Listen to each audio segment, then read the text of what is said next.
starting this up now today because I want to try and get through the god. Okay, so context. I did spend some time off stream. I did upgrade some stuff. I did some things, moved some stuff around, yada yada yada. I have realized I actually quite like IV type blood veils. And also I've been using Dark Seeker because I'm trying to get Sanguine Roar learned and maxed out because I do want to use that on my normal build. And I would like to have that by the time we get Queenslayer because, you know, we're on the verge of getting that. So that is basically today. Today's goal is the Cathedral to Sacred Blood. Just the Cathedral. It's that big of an area. It's going to take like a couple hours just to go through that place, plus the flashback. We're going to be here for a bit. Like, go to Park Ruins. Yep. Trust me, I think I've played through the game at least 3 times, like, in total across its lifespan, and the Cathedral is always the most annoying part. Just because it's a big, winding area with a lot of stuff that goes down. It's annoying. It's a problem. It's legitimately a problem. Anyway, we'll just see how long this takes. We'll see how long it goes. Like, I'm absolutely betting. If we're at like 2 hours by the time we get to the Queenslayer part, we're just gonna stop there because dog.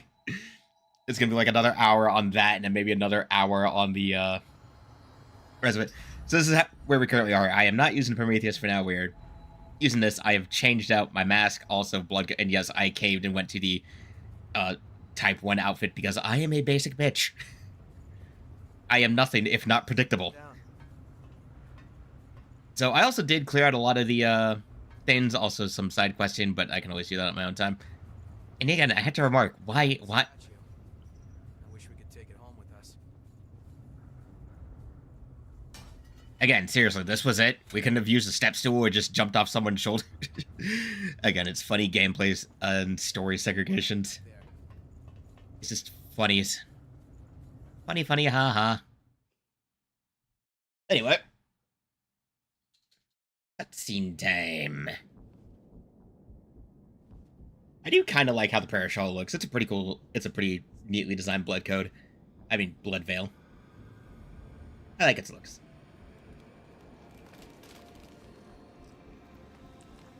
Ta-da! Pupper. Puppy, what are you doing? So, every spring we've found so far leads back to here. Mm-hmm. Which means... Come on, let's head in. The source can't be far off. Alley Pupper. Oh, yeah. There's only one direction to go. Through the cave! Now, this is like the one area in the game where having to fill that map doesn't actually help you out much. It's a little bit annoying. A little bit of a nuisance. But I do like the way the Parashal looks in terms of just a blood veil. Like, I like the whole thing, like, metal belts and straps worked onto an otherwise rather regal-looking priest garment. Pretty cool. And it does make me wish that there was, like, actual more options on the outfits to make something that goes underneath it that actually matches it pretty aesthetically. But, you know, we're all in on this punk goth shit a bit too hard, so that's not gonna happen. Making sure your gear You is got a good. charging wire. Good at it.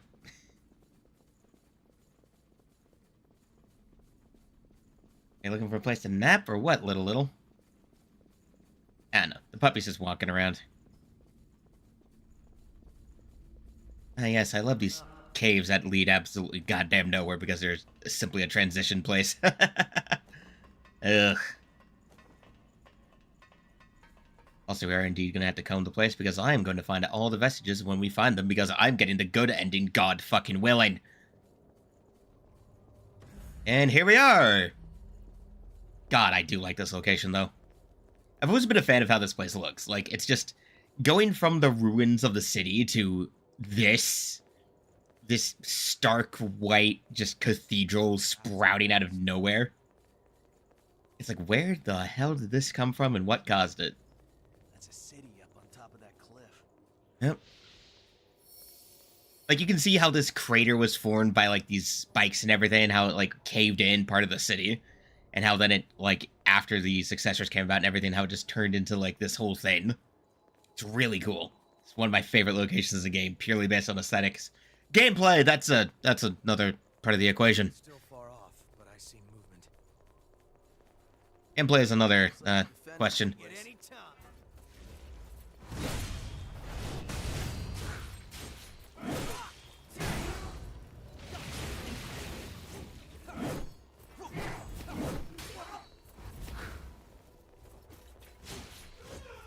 Yep, these things. Choose your ground well. They're gonna be annoying. Also, I did actually get a hold of this, which is one of my favorite weapons in the game, but I do prefer it with a class that actually scales with it better. But once we get it up, once we get this up to +4 too, then I'll swap to using it, because I do remember that it has some of the best stats among the one-handed swords. I'm just glad I figured out that you can get it early game at the frickin' trenches.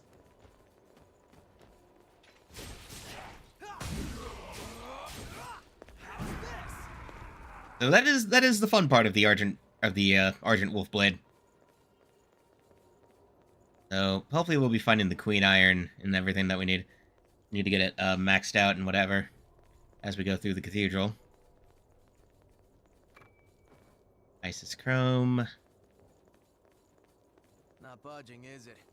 He can return later. Yep. Indeed, Yakubro, indeed. It does open a shortcut later. That's the thing, this area is just a lot of winding paths that go up and over each other. It's difficult to navigate. You literally just have to reference your pathing to try and hope for the best.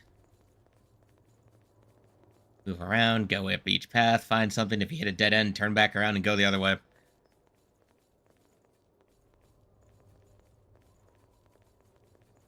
Well, you know.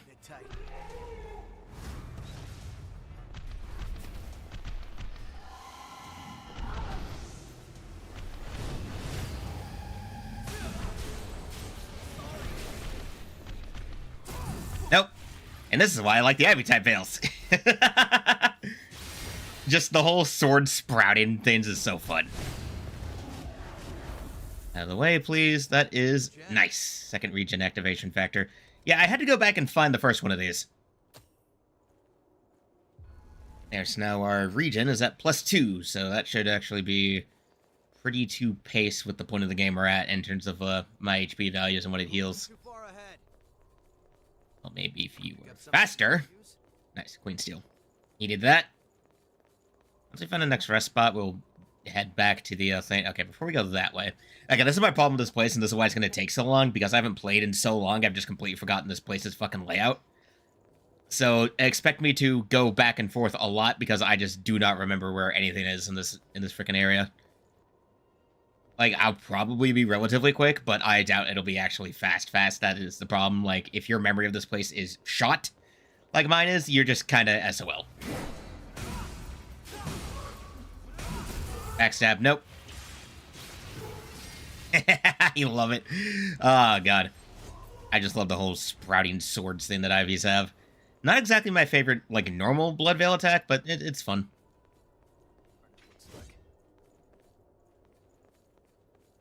Yeah. Not budging, is it? Yep, lots of... Yep, this place loves its locked doors.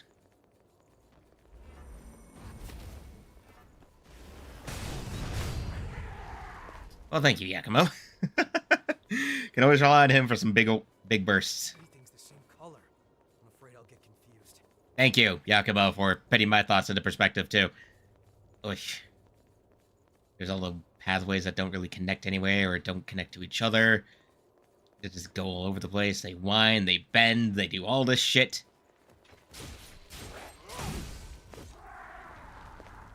It is the fundamental problem, in my opinion, with the cathedral. Like, yeah, we just basically looped around to this spot, which, fine. You always have that in mind, which is, again, kind of the issue about how this goes. Right, there's a quest marker here. That's funny.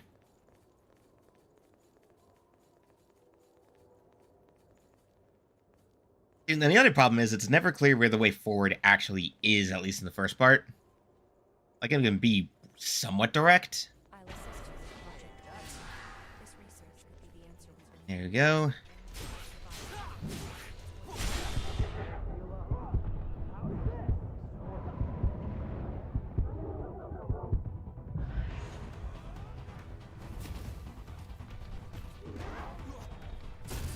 Out of the way. Nope. Out of here. Gotta love it when an enemy just locks onto you.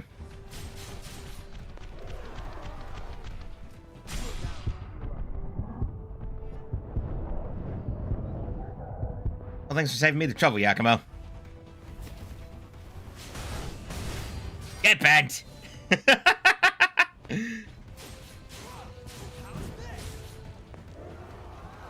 Again, I can't sit. I'm just going ham with the blood veil right now.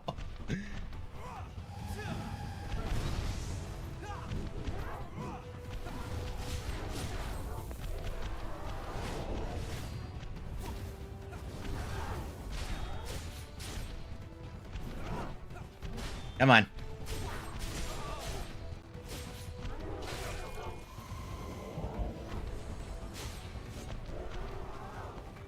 Okay, come on.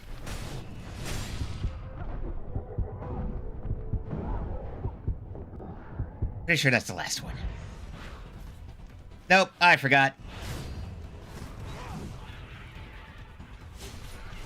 This trial is almost particularly made to just be annoyingly hard.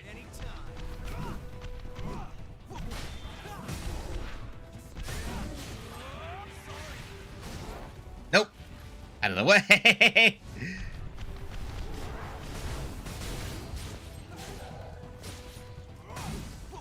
Ooh. No, we're not. Of course we're not done yet.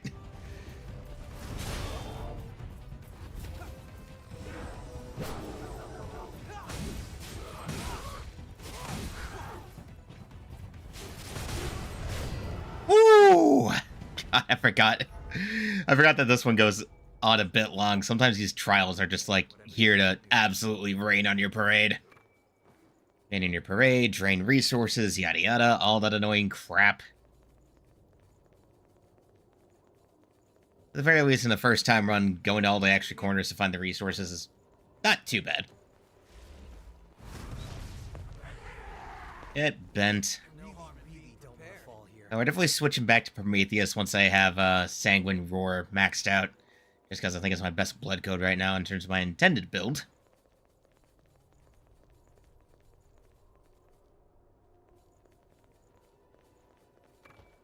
Oh, hi. Thank you, Yakumo. Keep the important things in mind. Yeah, one thing we definitely need to do is get around to find the shortcut.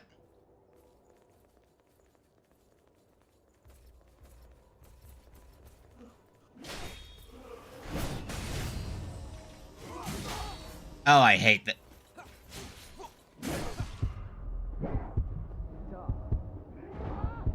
I hate so much. Yeah, I don't really like that they have a move where they can just teleport and, you know, do that shit. These things, yeah, these knights aren't so bad on their own, but when you have a bunch of them together, it becomes a problem. Oh, right, yep, nope.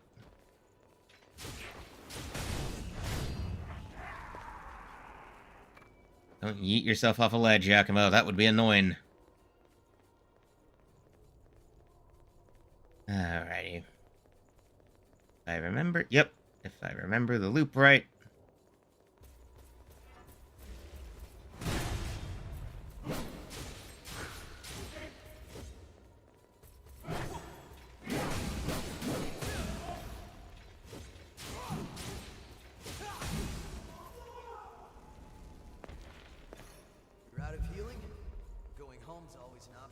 Yeah, we might want to dial back and rest, because, oh boy, I forgot how much this place loves to just use up all your shit.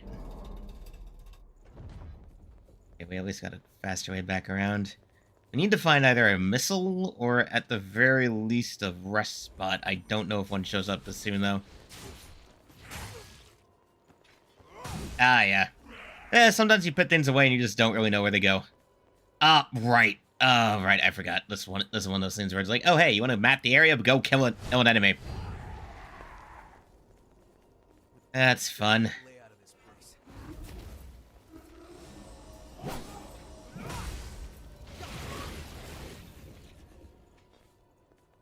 Well, okay then, we take those. How many times? Is that the first time we've had an enemy try to do a thing? I don't know how that happened. I don't... Like, did Yakumo knock her off? Did she try to do her teleport trick and just... I don't know. I'm like, huh. Okay. I mean, again, we take those, but that's still kind of funny and just like a, huh. Do I want to go a little bit further, or do I want to go back to the missile? Because we also have a shitload of haze, and I don't know if I want to lose that.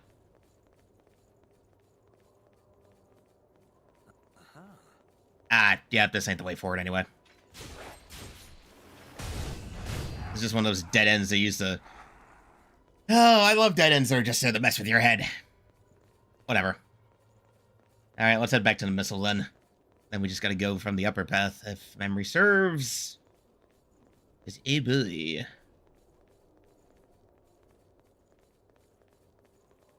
Yeah, no. The way forward is back where we opened that gate up at. That's like the first of the shortcuts. Go through there, and then we eventually go through some more towers and get the stuff. Again, I hate this place. I cannot stress how annoying it is. Okay, right, the missile's all the way back here, because of course it is! Closer we to Matt. Okay, we got a little bit longer. Oh, God, I hate gifts that, like, take forever to level. Alright. Report. Back to home base real fast. Because I do want to upgrade the weapon.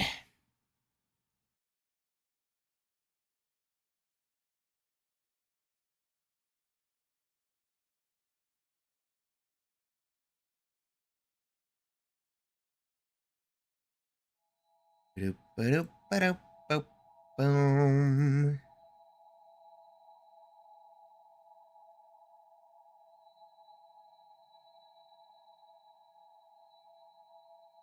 It went off on the email. This is a PM reply. Yeah, no, I did a funny thing. Okay, so I did a funny thing yesterday, right? With my fanfic writing shit. I did a funny thing. I got back to writing the story that I hadn't done anything for in like 4 years. Like, I got struck by the most sudden of moods. It was like, hey, let's just like get back to work on the story. Oh wow, I had way more fucking Queen Iron than I thought. Okay, we need another one of these to get there, but it's not too far behind actually. +3, we need to get that to +4. It's still behind, but I think it's just because Hanamukuro scales better with what we have. Actually, hold up. At this point, I think Coco has some Queen Steel. Yeah, I think at this point she has some Queen Steel. If you want it, I got it. Nope. Okay, no. Okay, well, it's... Okay. Yeah, it's Cathedral where she starts stocking an unlimited amount of Queen Iron, which is always good. Take those. Alright, so she starts stocking a lot of these, thank God. Come again. Okay, so we're gonna need another Queen Seal before we get this up higher. Still gonna be way behind in terms of stats, and again, I think this scales better off of Dark Seeker anyway. This is a bit more of a mix in terms of scaling, which is why I wait to use it till I have Queenslayer. Because I know that this seems strong as hell on Queenslayer. Okay, what do we have in terms of haze crystals? Let's just use all these and pump up that level.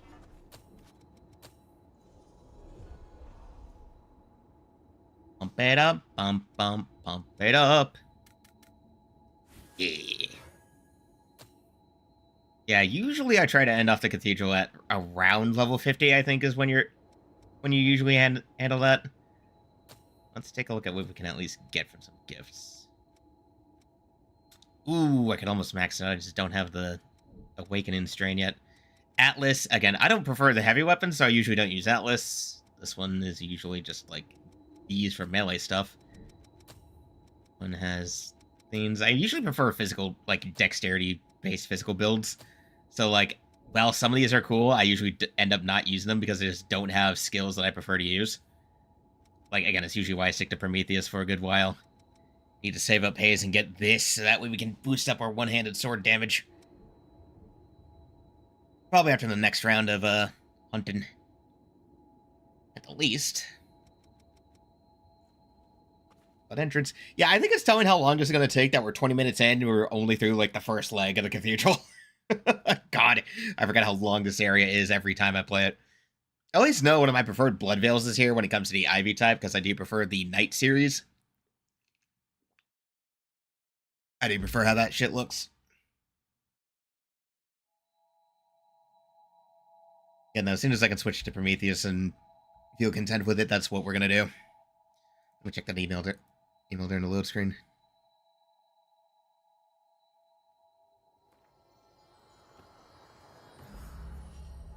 I'll reply to that later.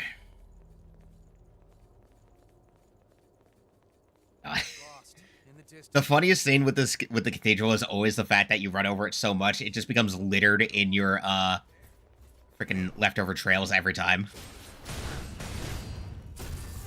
Like, there's just so many trails that get left from how often you have to go up and around and all over this place. It's just kind of funny. Anyway. Doom. This way. Don't need that corner no more, at least. It's really telling how many frickin' missiles there are in this place, too. I think in terms of, like, mapping out. Alright. See, this is why I think I had some problems with Ivy, is just because of the way, like, its parry works. I don't really do a ton of parrying in this game, obviously. This is one of those games where I feel like the parry system isn't really the best, just because of how it varies on Blood Veil to Blood Veil. So I usually don't use it, I usually just prefer, like, backstabs or combo attacks. Don't run too far, or, you know, launchers. But, yeah, Ivy's has a bit of a delay. See, I don't like this one because the timing on her stupid teleport jump is weird.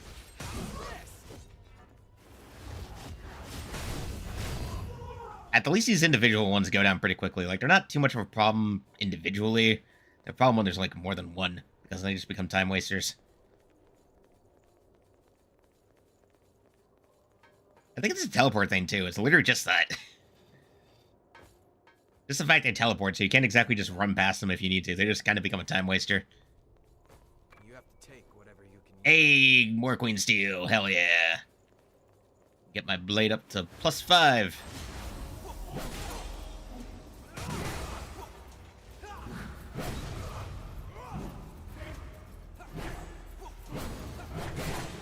Teal. Yakumo, thank you for resuming.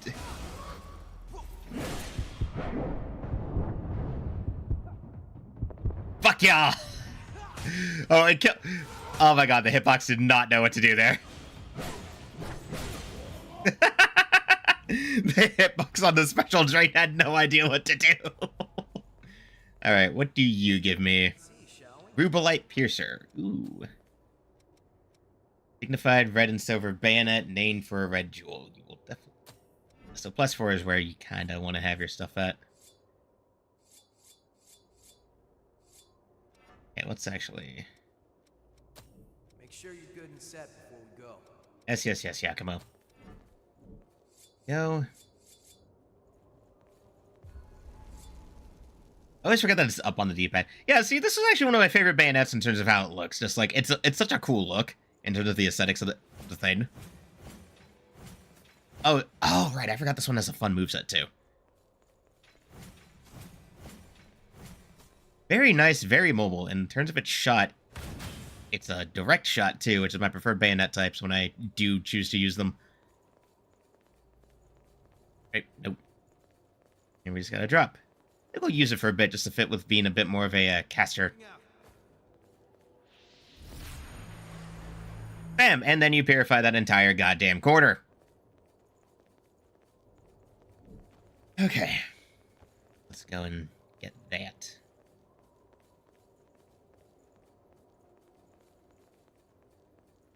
Head up, eyes open. Alright, shortcut number 2. It's open.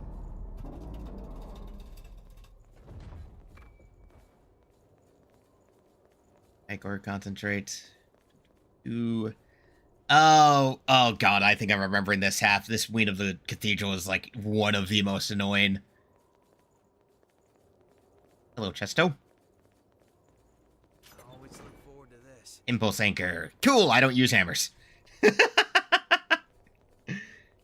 Fun for hammer builds. Not mine. Not me, though. Not me. I don't use hammers. Above and paths below. Curious novelty. Bond items are always fun.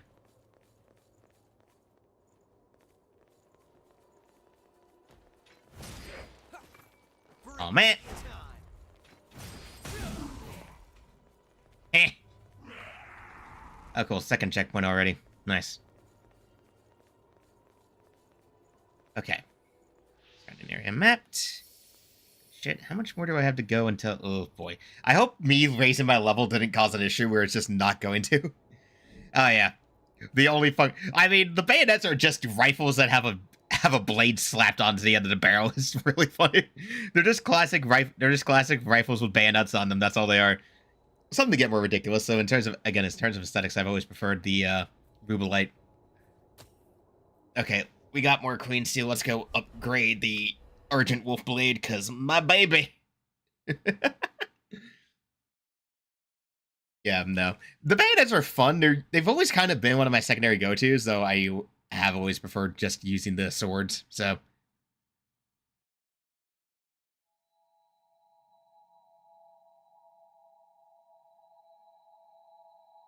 But yeah, I've always been a one-handed sword person in these games, so it is what it is.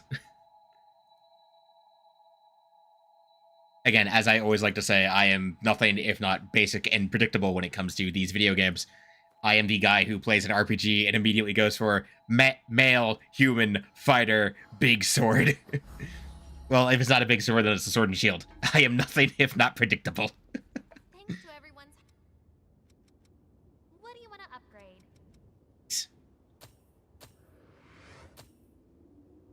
Yeah, so still lower overall. Okay, yeah. It's only 3 points less than where it is currently, but I do think part of that is just a difference in scaling. It's the slash and crush damage instead, because this one's more strength-oriented. Not so much for dicks. Okay. Only a few points less, and I'm pretty sure it'll probably outpace Hanamukuro depending on what I equip. Yeah, because this is B plus dexterity scaling, so that benefits a little bit more, but it does have higher base.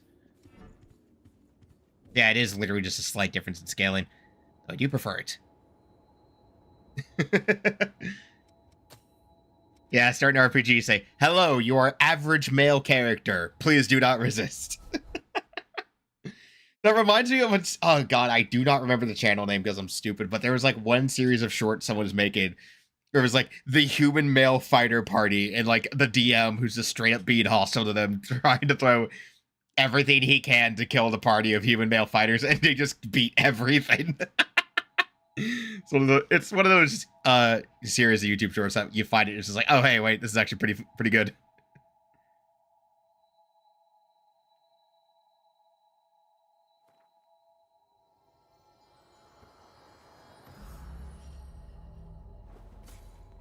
There you go. Bust this back out. Let's see here. I'm just checking a few things real fast. Let's do our best out there. All right, back to business. So part of the reason, too, I do prefer this is because this moveset is basically the Queen Slayer Blade for light attacks. Heavy is that, and its charged heavy has a gift attack, too, which is very handy. Locked door. What is behind these doors? Not budging, is it? We can return later. Yep. The 2 shortcuts. I forget. Oh, wait, no. I remember now. Yep, right there, you can see it. Well, you can't get through the door, so you gotta go around the tower, because this sucks.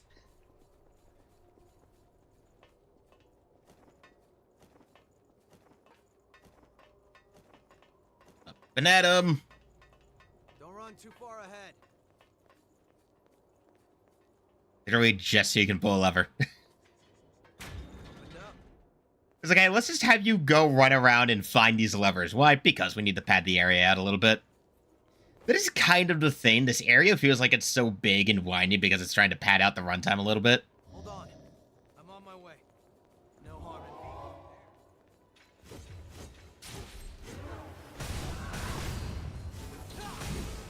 in being. Done and dusted, literally.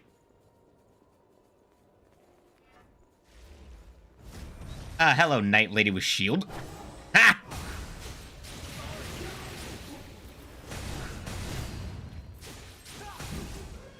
Bam.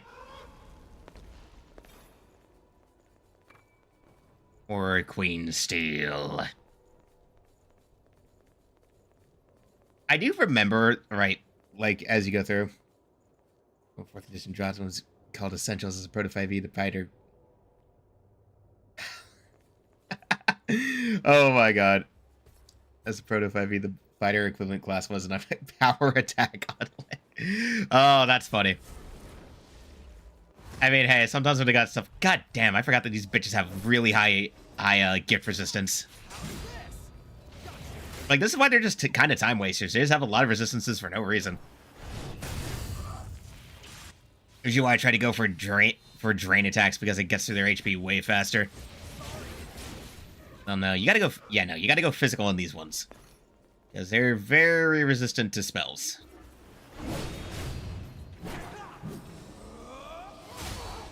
Again, the halberd ones are my least favorite. Thank you, Yaku. Yeah, I think of these 3 white knight lady types, the sword is the basic easy enough. The halberd is the most annoying because of their stupid leap attack. And then the sword and shield is just a time waster. Yeah, I definitely need to switch back to Prometheus. Darkseeker is not helping me out.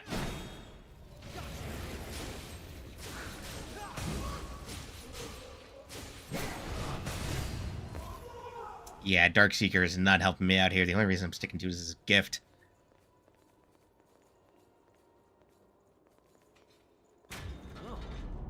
Oh, wow.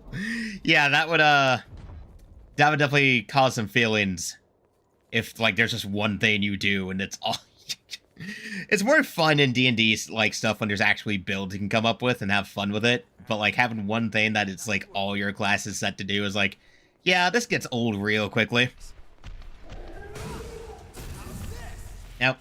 Backstab.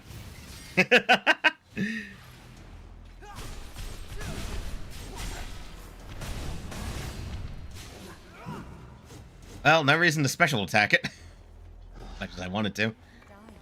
Isis Vestige Sea. Glad we're collecting all of them. And we will actually watch those ones because they are, in fact, plot important. Hey, if there's any character to RP when it comes to D&D stuff, Jetstream Sam definitely feels like that. Moving out. Embodied the Japanese Brazilian samurai himself. I actually had a buddy, when he was coming up with, like, we were talking on ideas for, like, Code Vein characters and shit like that, and he had an idea of the character he came up with of having a katana that was just straight up Jetstream Sam's. Like, it was just straight up the Muramasa in terms of mechanisms and everything. Pretty fun idea. He never really did anything with it, though. Oh, hey, got its back.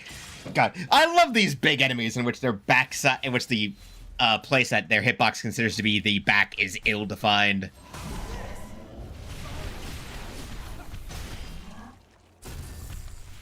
I mean, hey, at least I'm building up Icor. God, I kind of can't wait to get the Night Thorn just because of the fact that the hood on this one really digs away from the actually pretty cool drain mask that the IV types have. Like, the hood's cool, but it hides the drain mask even more, and I do not like that. Keep the important things in mind. Nope.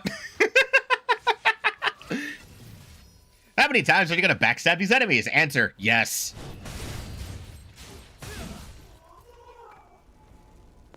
God, I forget. Yeah, no, I forget how much Queen Steel you end up leaving the cathedral with by the end. God damn, just everything drops it. And hey, you see that right there? That's the end of the dungeon. We're not even close to the entrance to it yet. Oh, I do like it. I do think it's fun that you can see the end of the dungeon from relatively early into it. But then you see the path and you're like, there's nothing around here that connects to it. No. No, you gotta go all the way around, bitch. It takes so long.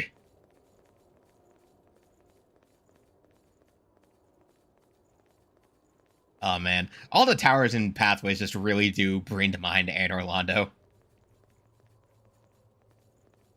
again, like, it is that thing of just the way every area kind of wraps around on itself. That makes you feel that, where it's like, God damn, man. It's like, you go through one zone only to, like, come out of it, and it's like, oh, wow, cool, we just went basically in a circle. Now we're just on the other side of a path that we probably could have just jumped across if this was a different kind of game.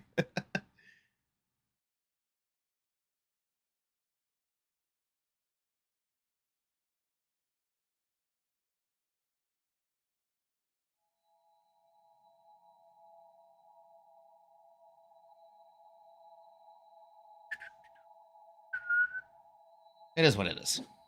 I'm pretty sure if I... Pupper. Hey. Hey, dogs. Puppy. Could you just keep napping? No, I guess not. I guess that's too much to ask of her. I guess continuing to nap is too much to ask. Hi. Yep. What Upgrade this. Nice. +5. Good shit.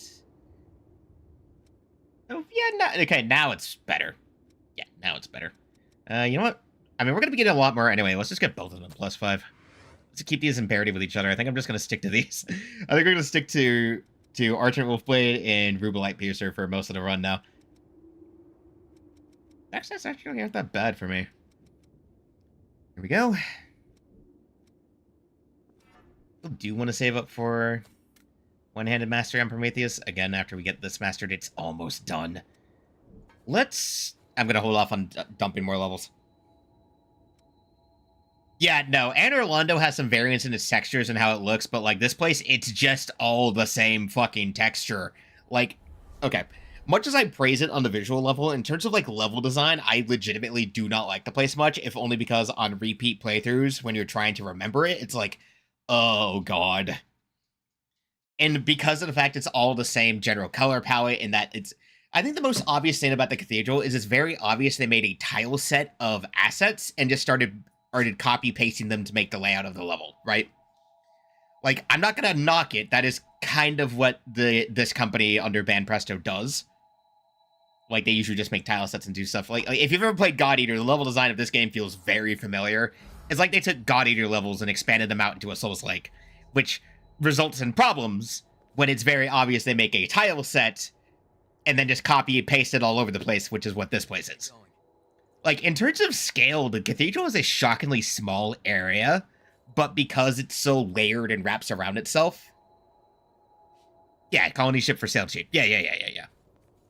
Like, again, it looks cool, but then, like, you think about it from a gameplay design perspective, and you're like, okay, well, it's all the same general set of textures, it's all the same more or less effective, assets that are just being copy and pasted to make these big winding pathways that loop across each other like all the time, and that's all they really do. Hey, that's...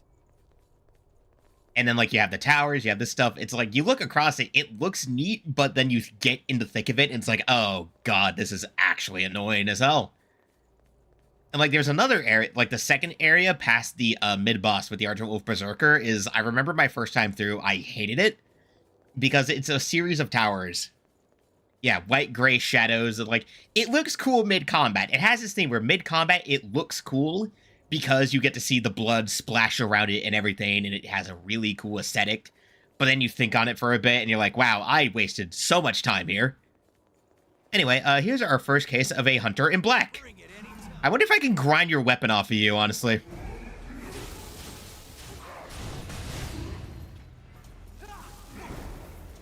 Yeah, these guys are fun.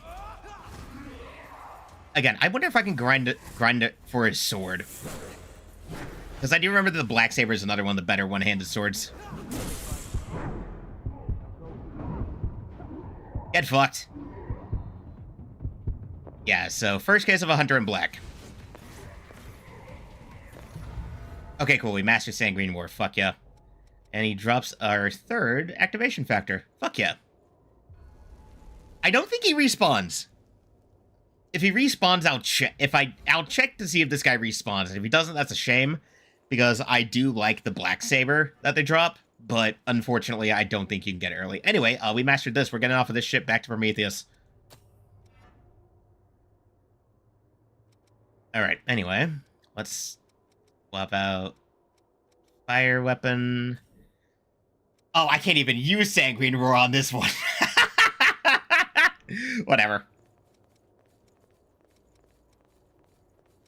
If offering Bloodshot. Okay, whatever. We're back to my preference. Actually, let's see how this affected the stats overall.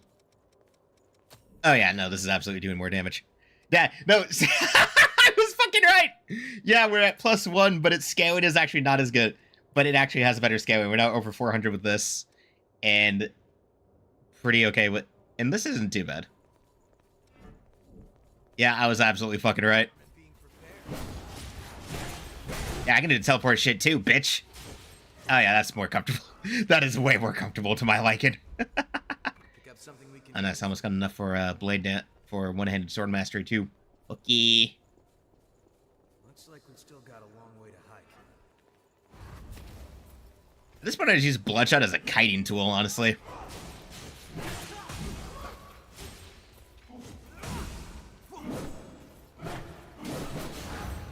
Bam. Bring it anytime. Get bent. Onwards.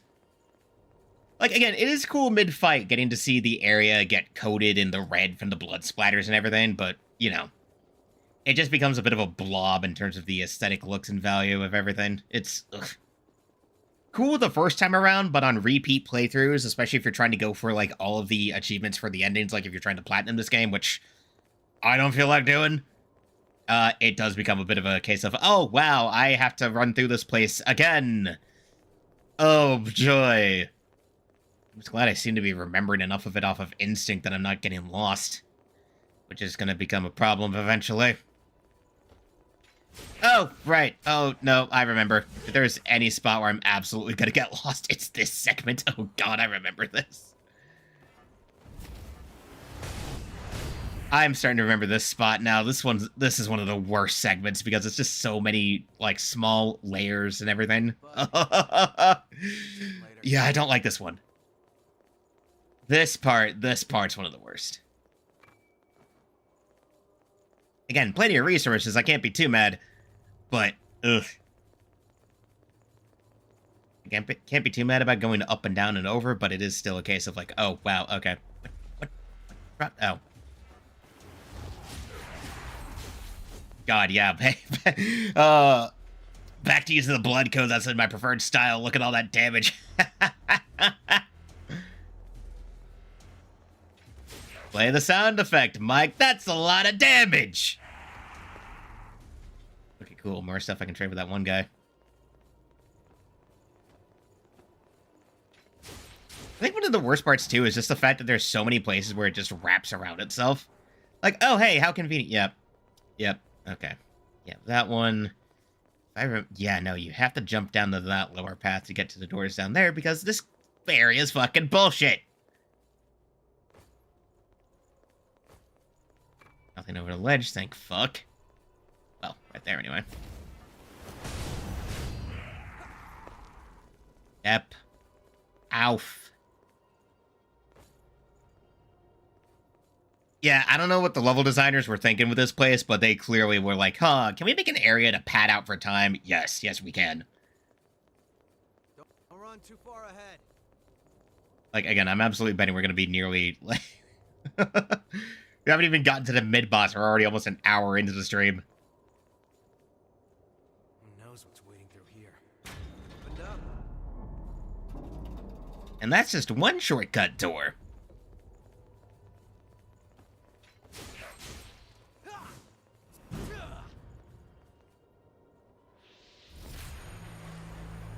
Thank you, Yakima, for proving where the safe spot is while I go and open that.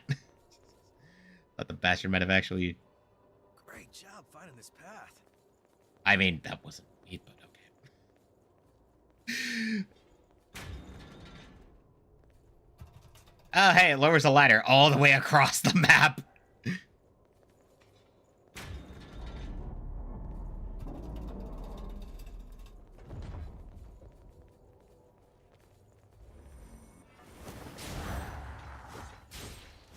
Oh, we are back to a much more comfortable damage output for me. Ugh.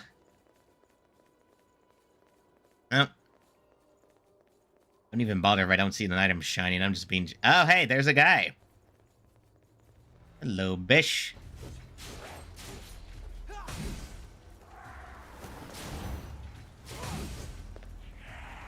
we go. Speaking of having to constantly drop on pathways... You have to take whatever you can use. Yeah, filling out your map does not really help here because everything is so, like, topsy-turvy. It's like, okay, where am I? I don't fucking know at this point. Don't run too far ahead. Like, I know I was making jokes, I'm gonna get lost, but I'm doing shockingly well.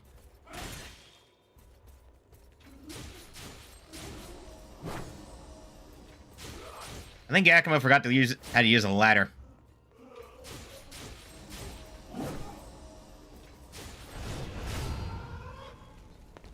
Yep, Yakimo forgot how to use a ladder. Oh well. Oh well, it's already dead. Doesn't matter now.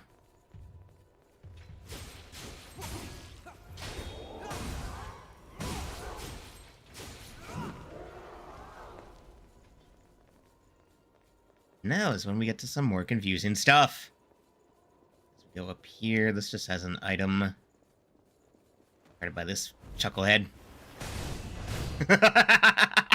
I never get tired of seeing Yakumo just, like, sail in. Oh, right. I think this is the ladder that we... Yeah. This was the ladder that I think we sent down with the switch. Right. Oh, right. That gives the path forward, I do recall. So let's continue around just because I want to find items. I do want to find some more items, so we'll just come back to that eventually. Good. Don't take any chances. Oof. Okay. That's where your back is. It's not really her back, more like her hip. But okay. If that's where the hitbox says it is. Don't fall here. Alright. Kind of loops around here. See, this is what I meant by the way the area just kind of loops in on itself and shit. Nope. Oh, wait, there's an item. Or a queen steel. Fuck yes. We're gonna leave. We're gonna have this shit at, like, fucking, +7 by the time we're done. Hold on. I'm on my way. It literally just wraps in on itself for no reason, man. Okay, no, this is how we open the shortcut, actually. We do want this. Just in case something happens, you know? Just in case. You want that shortcut. I really don't want to fall here. You pick up something we We'll be can fine. We're a queen steel, always handy. Yeah, no, honestly, I think the last time I remember playing in an area, like, it's like Bloodborne, right?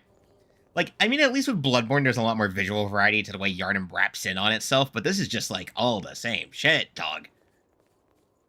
I'm just glad that my memory seems to be relatively intact, at least. Moving out. I'm not even thinking too hard. I'm just like, okay, go here. Here, loop around, we go. Ugh. It's always more shocking when you replay these games after a few years and you find out how much your muscle memory is still intact in terms of, like, navigation and everything. It's like, oh, hey, I do remember how to go through this area. Good. Saves me the time, so it becomes less of a time waste, more just like, yeah, we're just gonna be here for a while.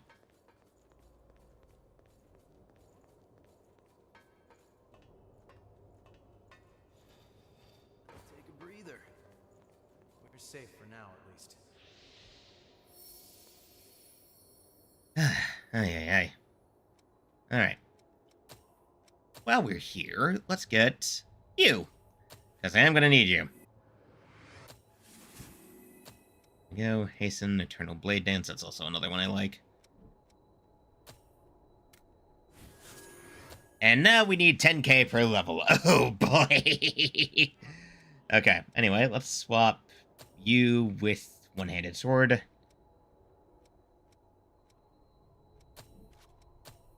Because the deft parry does not matter to me as much. So we can't do this until we beat the area. You can return later. Okay. Progress is progress.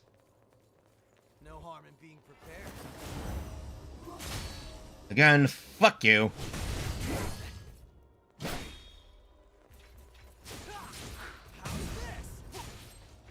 Fuck off. Okay. Locked door. It just gets worse every time. Every time. But it's not too bad. It's just a matter of, like, I'm trying to get all the resources, so it's like, okay, well, I gotta go down every path. Because it is a first-time run, so everything's not really easily available. Ah, right, the fat bitch.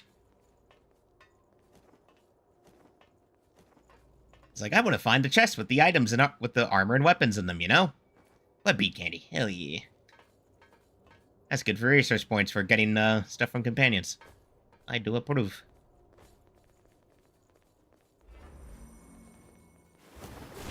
Ah, forgot that that has short range.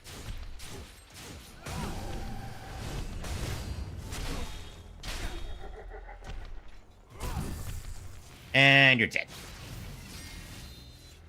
Right, I also need to... Okay, well, I'm holding off on upgrading the Blood Veil just because of the fact I do want to switch to... Because of my desire to switch over to the Nightthorn, I do want to hold off. God, I forget. Every time, it's like, oh, right, yep, no, now there's a locked door here, haha. It's like, god damn it. No harm in being prepared. I did not mean to do that, I forgot. Oh, wow.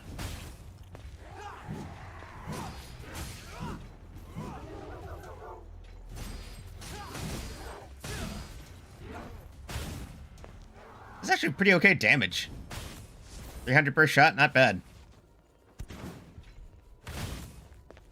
Damn, fuck you.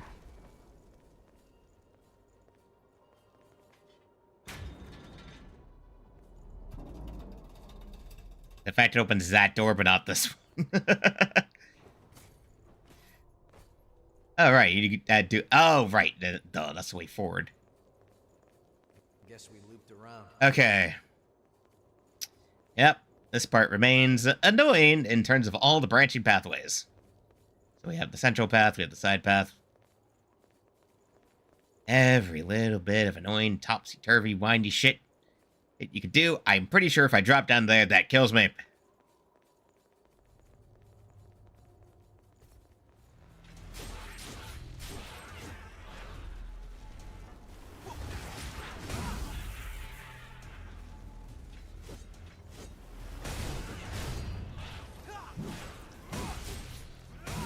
Thank you, Yakimo. Vivifire is always handy.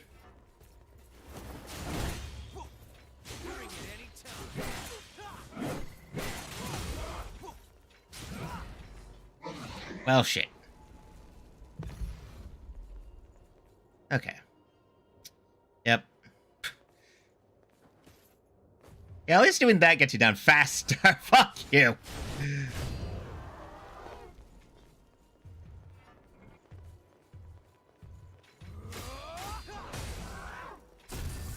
Give me more Ichor. Get out of my way. Okay. Anything else in this corner? No. I mean, okay, I can go down there. So do note that for later. Also, that side zone. I think that one is from dropping down over that way. Yeah, I think you do kind of have to... Oh, boy. God. So yeah, if we want to get on the side path, we got to go that way. But I do think, yeah, there is something to find here.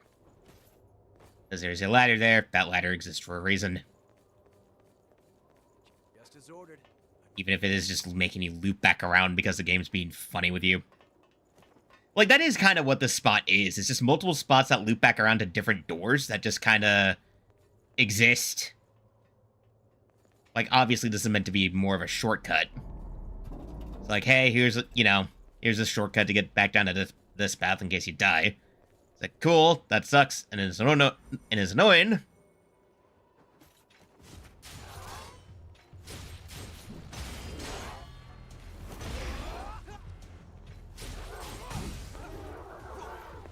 harm in being prepared. Even anything worth here? No. No, it's just a couple enemies that are here to kind of throw you off. Then make you drop down here. Ah, that's precarious. I hate it. Oh, right, no, you do...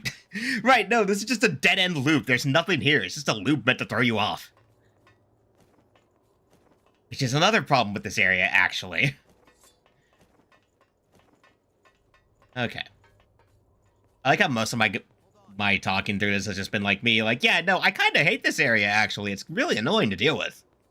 And, like, I mean, it's totally justified. This area does, in fact, suck hot balls. But, you know, it's pretty funny.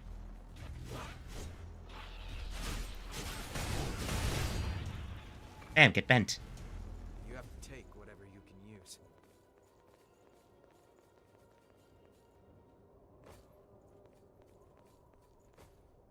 Bam, bam, bam. We go here now. Hold on. I'm on my way.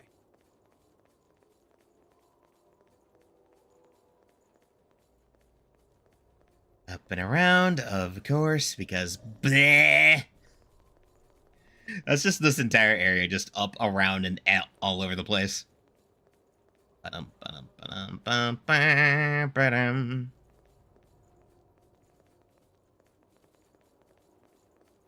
like we're in for a rough time.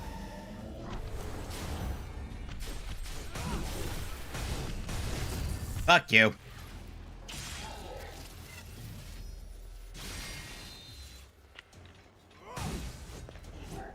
Not that the backstab animation will last long enough, you can just kind of do that. Just, like, let the controller go for half a second. Be like, yep, okay. Oh, right. Oh, this game. Okay, hold on a second. Okay, we're gonna do two things here. First, we're gonna go down this way. And double check what's up this path. And then we'll loop back around to go from the side because, yep. Shortcut, oh... Yeah, this is literally just opening shortcuts. Oh, right, no, because this leads to the Argent Wolf. Yep, this leads to the Berserker. If memory serves right. No. Oh, wait, no, I remember now. Okay, I remember what that side path does. If you drop down it and then you go up the building, and it lets you get to the upper floor of that next tower where some of these extra enemies are, so that you can kind of get them before they can get you. Because, like, there's a few extra enemies in that room alongside the Swords Lady. Time to head on up. Yeah. Also, kind of have to, because I think this is the only way to open that door. Yep. Don't run too far ahead. Ooh, also missile thing. That is... no, it's not going to be an activation. That's going to be an additional... Wait, no. Damn it, I thought that might have been a freaking spring spot. Nope. An awake strain, that's fine. That's fine and dandy. Whatever.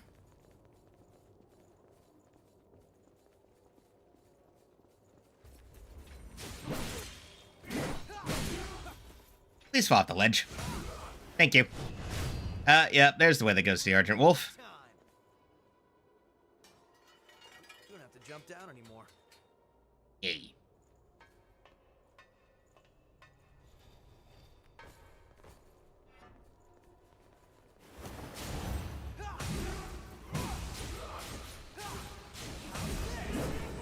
Fuck. There we go. Fuck off. Alright. That opens our path, at least. So, the run back isn't so bad. It's just the fact there's enemies in the way. Yep, this is Argent Wolf Berserker. We are officially through the first leg of the cathedral, and it took us an hour while I was not getting lost. Very prophetic. Anyway.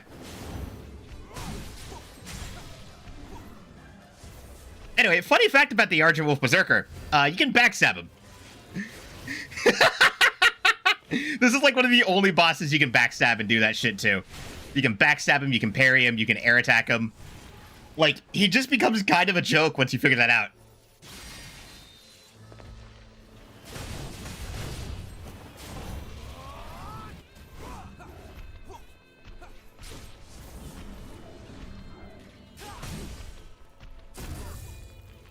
Yeah, just get schwacked, bitch. Feed my Ichor stock. Really, is this kind of like a case? Oh right, you can't. Oh right, you can't freaking air jump him. Yeah, come on, please heal me.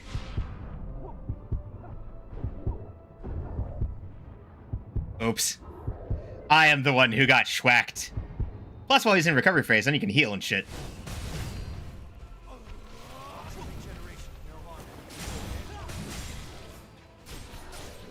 Yep.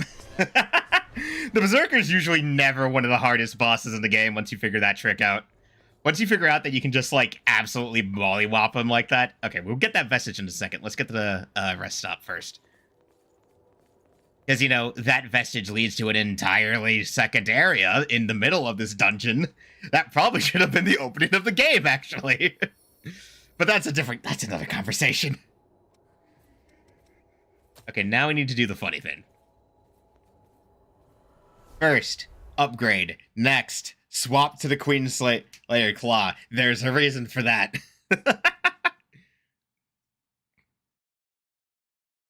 I demand parity.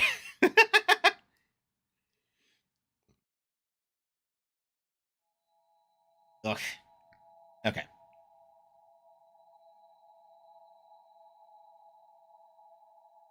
The Archer Wolf Berserker on repeat playthroughs is honestly just so funny because, like, oh yeah, I can backstab him. Cool. I'ma just completely wreck his shit.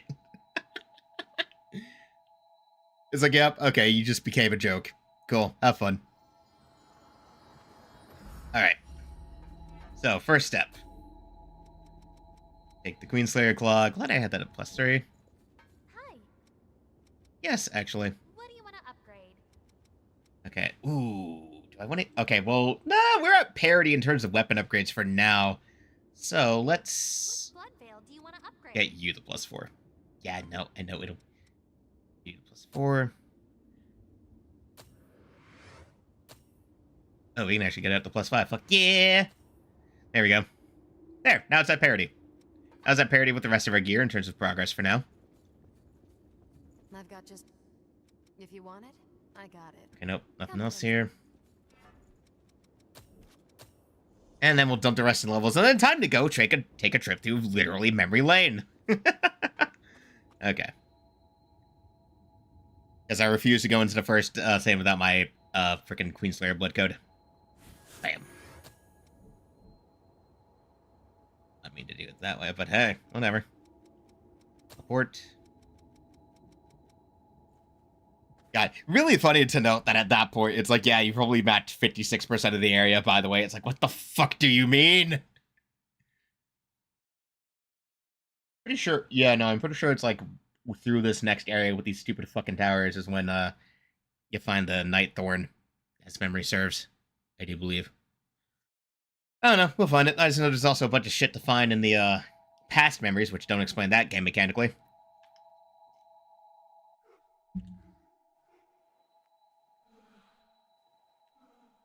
God, man. It's so funny how the second I update that one fucking fanfic, it, like, immediately goes and just pops off in terms of, like, reviews and comments and other things coming through. Anyway, time to do this. Here's hoping we find something interesting. You'll be teleported to a different area. Okay, this part is so weird to think about because it's part of the weird shit where I think that there was a lot of content that had to get reordered in the year the game was delayed for extra work. Like, there's a lot of weird stuff with this flashback sequence that just is sort of like... It feels like this was meant to be placed at an earlier point of the game because it's so disjointed from what you're currently doing. Anyway. Blade.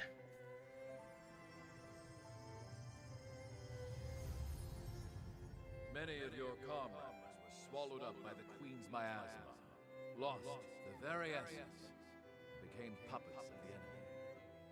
Some of you had to fight former friends who had joined the ranks of the lost, but you still managed to return home. Oh yeah, there's a lot of fun questions when you start this vestige, like, huh, whose vestige is this? This is obviously during Operation Queenslayer and such. So what's going on here? I wonder. The faces of your loved ones ever in your thoughts. Remember the comrades who have been reduced to ash.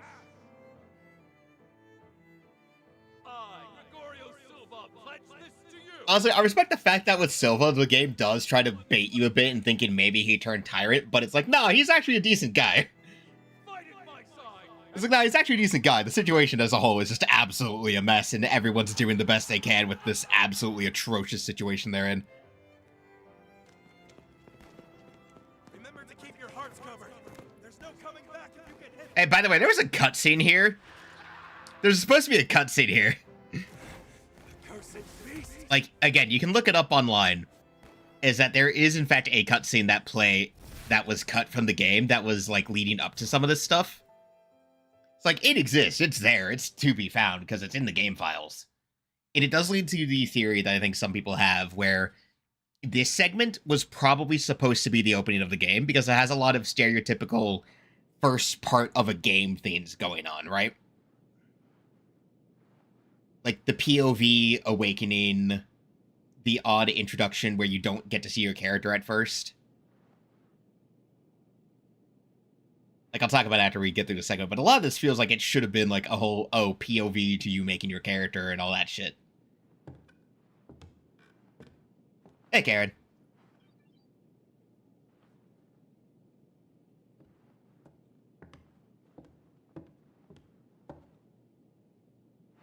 Yeah, I know exactly. It's like, wait, did the game restart? What's going on? Feeling. Do you know where you are? Again, this is all this would be the opening introduction to a game. It's so oddly placed. Days ago. And now you've returned. Just relax. Here, could you fill out this medical form for me? See? Look at the way it cuts too. Watch the way this cuts for a second. I'd like to confirm some things if that's all right. How much do you remember about yourself? And that's where, if this were meant to be the start of the game, there would have been a fade away for you to input your name and then remake your character. This is opening part of a game shit. Yeah, no, exactly. It's like the introduction to Metal Gear 5 and Bloodborne and shit. Like, this is the opening scene to a game, minus the cut for when you go to the character creator. Signs of frenzy or major dysfunction. So, You appear to be I've seen people talk about it where the thought is that this flashback segment was originally meant to be the opening of the game. Like, You're surprisingly resilient. thank you, Karen. But so rather than the opening that we got where, like, you're rendered helpless with EO and then reawaken a Bloodspring, the idea was that this would be the opening. Creatures. So, like, you'd get that introductory cutscene that was cut from the game that establishes, like, this whole battle. Salvation. Then you get... Because that's also in POV. Here. And then you get to this scene where, like, you're still in the POV, and then Karen introduces you, hands you the tablet, Remember to hang and then you go through the character creator process, and then you continue, and then you resume from here. Like, this feels like it should be the start of the game. reading. I know you're probably not feeling up to it. But it'll be over soon enough. That is just kind of the awkward part of it. It feels very much like if they were going to make, like, a tutorial, Hang in there. this could have been a way to do it. Like, make this a tutorial level, a la, like, some introductory parts of Dark Souls and stuff. Because, like, that's the weird thing. Like, the tutorial with Crews, when you think about it from, like, a design perspective, is kind of just oddly shoved in there, right? Like, they shove you into tutorial. Yeah. So rather than, like, scrap this entire introductory sequence, like you said, they just kind of found a way to awkwardly jam it into the game. Because I think they had it, like, because obviously it's an entire level. There's loot to find. There's weapons. There's blood veils. There's enemies. There's loot to find. That, had they done it another way, probably would have let you kind of keep some of that stuff. But at the same time, no, it would have been different if it had remained a tutorial level. But again, a lot of it feels like it's supposed to be a tutorial. Louis hasn't woken up yet. You have all this stuff. Yeah. No sign of rejection, but it's still worrying. Plus, there's like a shitload of plot important characters who just show up for no reason. It seems you've been assigned to Jack's team. If you feel you're in danger, don't hesitate to fall back. Everyone on his team is skilled, but they get carried away easily. Thank you, Aurora. They get a lot of dangerous missions, but our rescue There's just so many things going on with this segment with the memories of the player, is pushing where it's like, I don't know what the plan was. too. Yeah, no, very much. Code Vein is very much a game plagued by the fact that you can tell that during that delay period for a year, that some shit was going on during the development cycle, and it reordered a ton of things.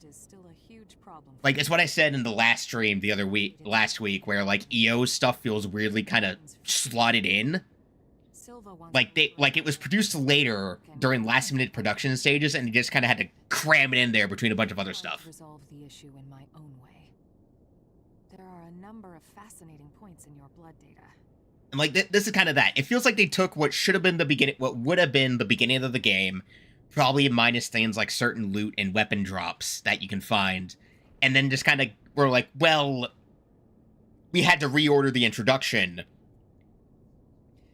But, okay, while we're sitting in the camp, I'm gonna theorize. I think the reason they might have moved this around the way they did is because this, as an introduction, would probably give away too much of the plot. I think the idea was that this would have been the introduction to the main story, but when they delayed the game and they had to reorder things and restructure some stuff during development, they probably realized that this, as an introduction, gives away a little bit too much. Because, like, you meet all these important characters, you team up with Jack, you get to fight the queen, you fight, quote-unquote, it's a cutscene, you fight the queen, and then your character gets killed. Again, spoilers for a fucking 7-year-old game.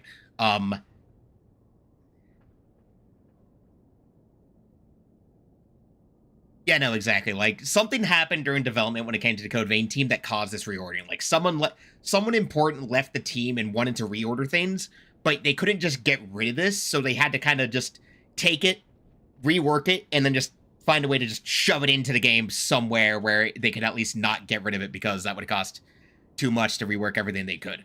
So, like, so there had to have been some rewrites that went on during that delay period. That is what makes me think why they had to reorder this. Because either the writing team realized, hey, this part gives away too much of the plot too soon, so we need to reorder that, and then the other parts of the team were like, well, we built, like, this entire introduction sequence, what the hell do you want us to do with this? They're like, just cut it and, like, move it to, like, the midpoint of the game somewhere. It's like, well, how is that gonna work? Tie it to a vestige. I don't know, it's very awkward and it's very strange. It's very much one of the parts of Code Vein that, like you said, Schroeder, that you can tell something changed mid-development and they couldn't just get rid of it.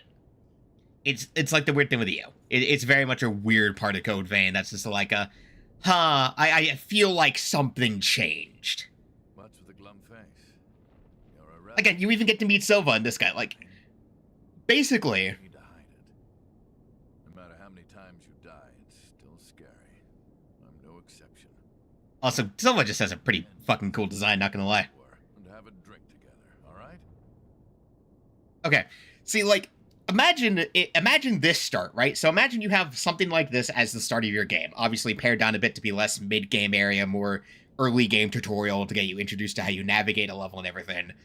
So you meet Silva here. Silva seems like a pretty good guy. He's friendly, he's a charismatic leader, and then you get to the point after this with EO, and then you find out there's a levy system, the guards have cracked down on everything, the city's turned into like a lawless hellhole, and you're like, what happened to Silva after the battle with the Queen? You'd be asking more questions, but again, it just feels like it gives away a lot of the plot. It's just, there's a lot of weird things going on with this segment that just feel like it's like, yeah, we kind of realized a bit too late that there's some weird shit here. Also, I do like how these Cerberus soldiers are not wielding their specially made weapons yet. They're still using the normal Queenslayer stuff because that's all they could make at this time. Anyway, hey, Jack. Finally awake, are you? New kid, you're partnered up with me. You fought the Queen the other day. I've heard you've got some skills. Some. Sounds like you might be useful. We're headed out soon. Are you ready? Like, going with this whole thing, like, hey, you ready to go? It feels like there might have been, like, a tutorial baked into this. Like, hey, you just got back up, so maybe they would have had another NPC would have been, hey, you want to stretch your legs a little bit, refamiliarize yourself since you just resurrected and stuff, you know, work out some of the stiffness or whatever. We're gonna use every bit of your power. Like, this camp segment could have been where they would have had the original tutorial, like, a more safe, accessible way to teach you the ropes of the game. But because they had to move this around, they had to make the cruise tutorial where they just kind of crammed it into the beginning. It is kind of funny how for this sequence of alone, like, wait, do they force re-equip the Queenslayer blade? Hold on a second. No, I don't think they do. There's a report that the Queen broke through our defensive grid and is headed this way. However, our foe was also hurt pretty badly in the attack. This is our chance to finally turn the tide and crush her. Just be sure not to drink the Queen's blood. Too many of us have joined the ranks of the lost after their bodies rejected it. You know, I do gotta wonder what happened to Jack between this and that, where he, like, had half of his face clearly chopped off. Got it? Like, what did that to you, buddy? What gave you that scar? That's my question. Looks like it's time for the party. Let's be sure to give our guests a warm welcome. Oh, boy. Like, so there. Okay, no. So it's just for the cutscene. It's literally just like, hey, here's like what is canonically going on here. Yeah, no, exactly that. Yeah, no, exactly that. Like, you absolutely can see where they probably could have reworked everything and have like a more, I think, organic tutorial. If they had kept this as the opening, it definitely would have allowed them to do a more organic tutorial to get you acquainted with things and not have the awkward Cruz gives you a tutorial while you're like mid fucking blood death and shit, you know? There's definitely a lot of questions that gotta be asked. Like, the fact that Jack has entire assets for this part of the game too, right? Like, he has a much more unique party thing specifically for this segment of the game. Like, there are specific assets for this that feel like a lot of ways in which you're kind of supposed to do these scenes and that things. This is lucky. It's a type of medicine. Yeah, and then this whole thing where you like awaken missiles with vials of the Queen blood and shit. Like, this is another part that I think why they had to reorder it and maybe realize that it would have given away too much. Having you go from like, oh hey, you have this vial with droplets of the Queen's blood that you can use to revive these missiles, and then you revive after this, and then EO uses some of your blood to do the same, and you're like, wait a minute, I have the Queen's blood. What's going on here? That would have given it away way too soon what the hell was going on with the successors, I think. Like, that does kind of seem to be part of why they reordered it and made this a flashback. But it is kind of weird. There's just a lot of weird stuff in this whole segment. Don't worry, we won't need our masks here. And this is the point they don't really bring up much about clearing out the miasma and shit. This is one of the products of the Queen's power before she frenzied. Again, the exposition, too! That medicine is made from the Queen's blood. It cleanses the area of miasma and aids regeneration by knitting dispersed flesh back together. Thank you, Jack, for expositing to us. Even the techniques used to make our masks are thanks to the Queen's plans. She was a revenant, just like us. She shared our vision of a world where everyone could live in safety. But unlike us, she had the potential to rise to even greater heights. She was consumed by her own exceptional power and turned into a demon with an unending lust for blood. See, this is like the opening kind of exposition you would use to then lead to more questions later in the game from like an opening start. Those are our only two options. Well then, I choose to eat. It's just, the segment is so interesting. I'll keep talking about it. Like, I'll at least keep talking about it as we progress through the overall area, because this also ties into the fact that you come back to, like, a remixed version of the area. No, that's another thing, too, because you come back to a remixed version of this area where you go in reverse. Basically, where you're going in reverse late game. When you come back to the temporary government building, you go in reverse, and it's like, imagine if this had been the opening instead. Yeah, no, like, you could, yeah, no, there's ways you could hide it. I don't know, like, there's ways you could hide it. Definitely thought about that, of, like, ways you could hide things here. And, like, one of my thoughts is, like I said, that, like, if this was meant to be the opener, it makes having the whole segment where you, come back to it, where, like, you get back to the provisional HQ. Yeah, no, like, you could do some stuff like that. But, like, this being the opener, because they do remix this area for the end game, where it's like, oh yeah, no, hey, basically, we had to, like, reorder... Like, if this had been the opener of the game, it would make getting to here as part of the end game hit a bit harder, I feel, because it'd be like, oh wow, we're back to the tutorial zone. And now it's worse. Now it's actually just worse. Everything's gone to hell. Like, everything's gone to hell in a handbasket.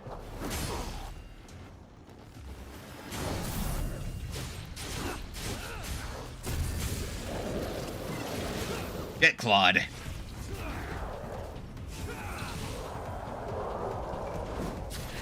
Ow. Jack out here with the superior version of that heavy attack. Oh no, it is just the same heavy. Huh. I forgot that it is just the same heavy attack all the way around. Which way we go? But yeah, like, there's a lot of interesting, weird thought processes about this shit. Where it's like, huh. Like, this definitely could have been reordered a certain way or another.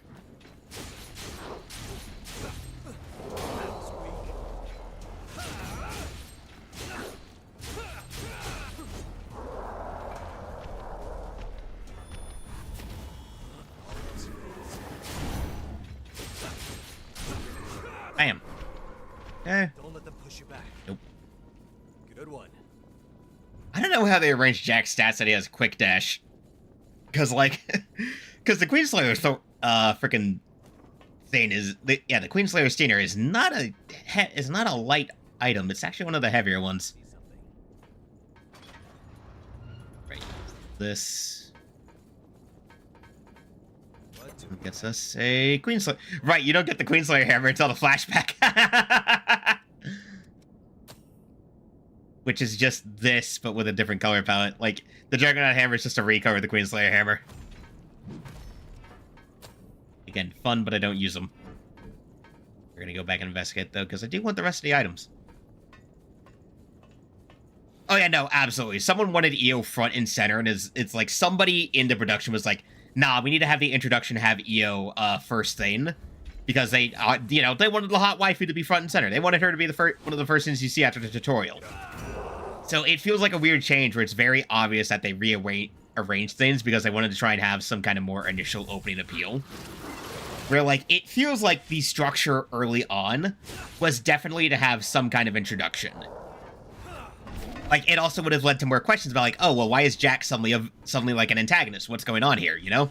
Like, what happened between when we died during Queenslayer and now that led to Jack to, like, basically seemingly become an antagonist and all this stuff? Like, what led him to become the hunter and whatever? Like, why is he doing this? Why is he going around killing revenants and doing this stuff? Like, what happened between then and now while we were dead?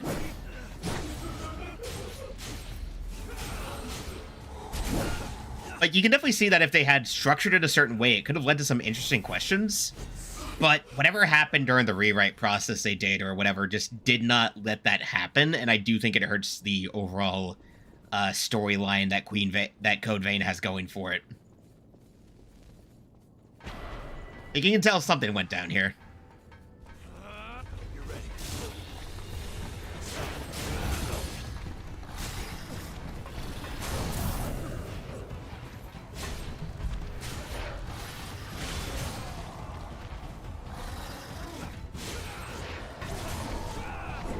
Okay.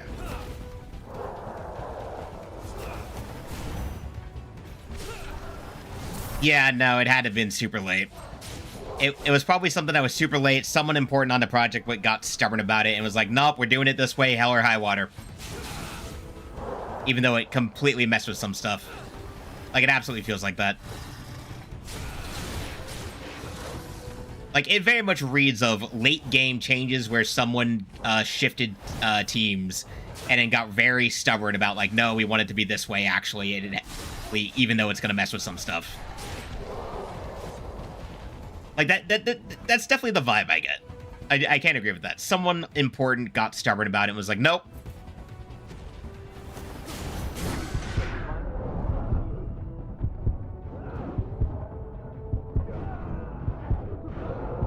Get bent.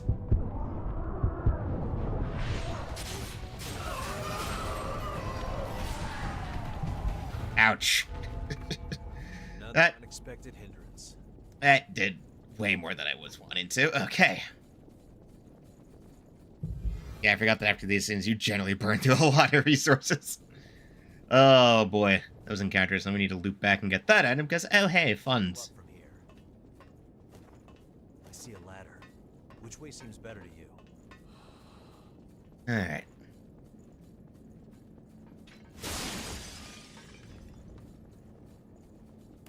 Yeah, no, exactly. So, like, it definitely, that is the funny thing about game development, is obviously the talk of, like, yeah, it costs more to remove a thing entirely than it does just keep the assets and reorder it, because, like, obviously it's going to cost more, because if you cut those assets, well, then now you have to change other things and this and that, and it just causes all sorts of project I bloat. make good use of this. So there is definitely issues to just cutting content entirely, which is exactly why cut content exists anyway. Like, obviously, you don't always want to take cut content as like a, oh, this is absolutely what they intended.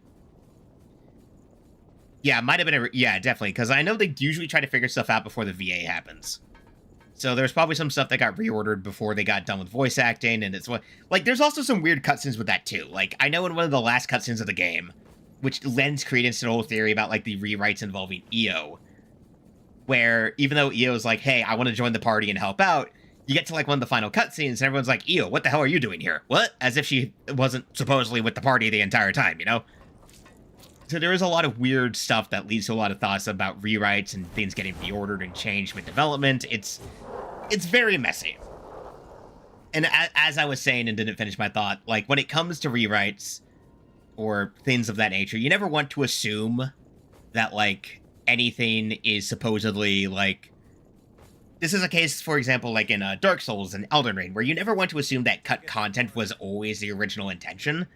Because it's like anything, like I do with my writing too, where I start off with one idea, but then as I'm producing it, I realize this either doesn't work as well as I thought it would, or it clashes with the thing that I've actually managed to finally establish. So then I change the idea and effectively cut that out to kind of make way for something that I think works better. Like Dark Souls, for example, has a bunch of cut bosses in it that I think probably got cut just because they didn't fit in anymore. Yeah, no, exactly. The final product is what was intended to be released, while cut content is just what got removed from the cutting floor because, well, it didn't fit with the final vision. So it's like how there's a ton of cut bosses in Dark Souls that are probably just products of, like, early drafting that they were like, yeah, no, this actually doesn't fit with what we're trying to do here, so cut that. The files are going to stay because, you know...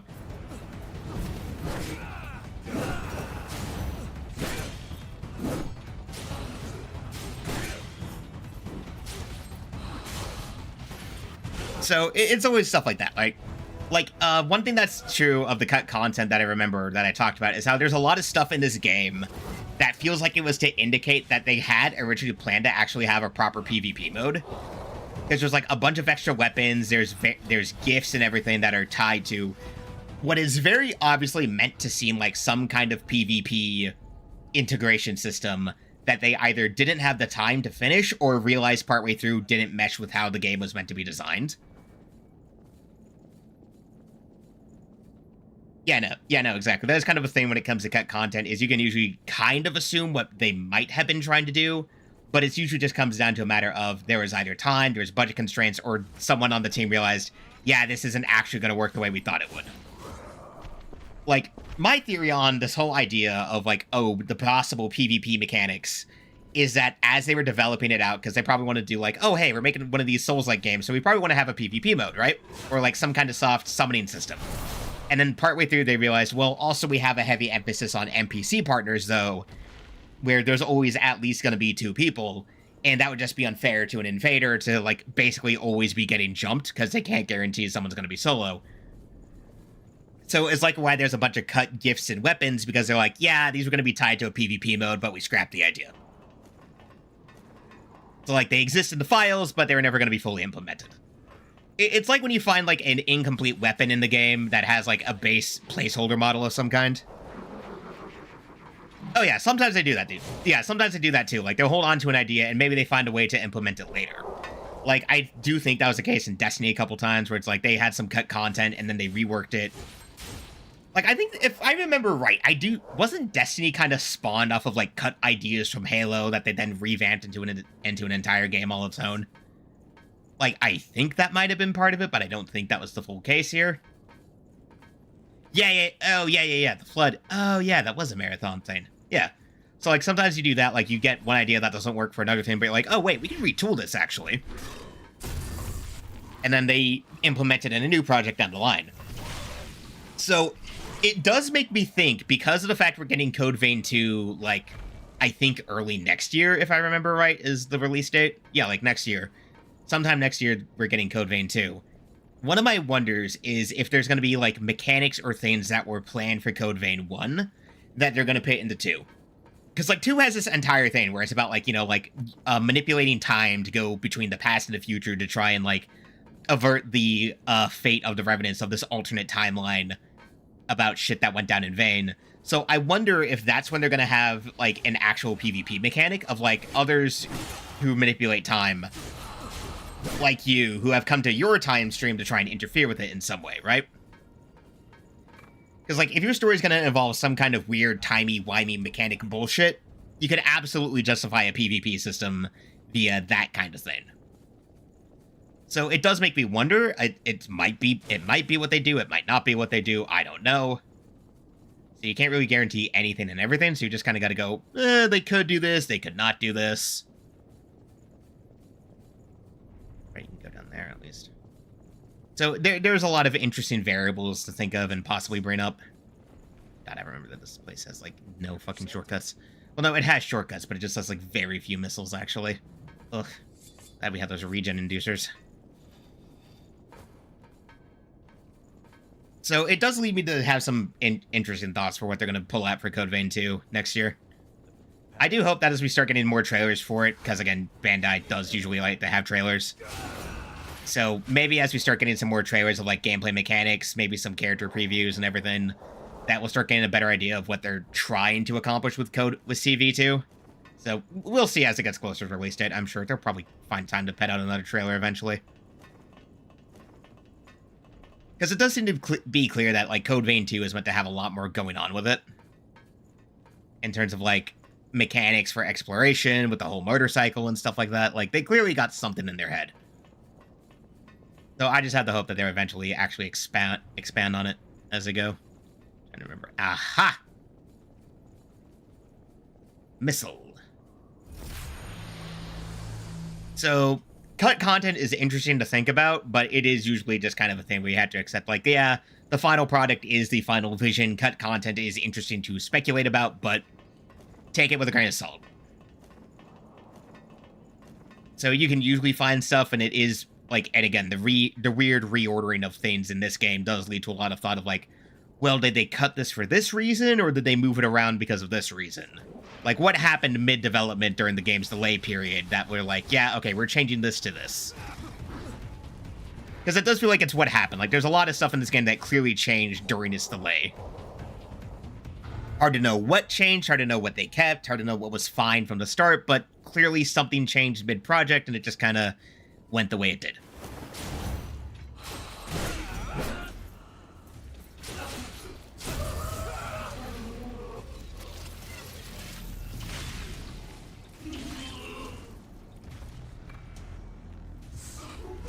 Yep, and that key that you need with this bitch.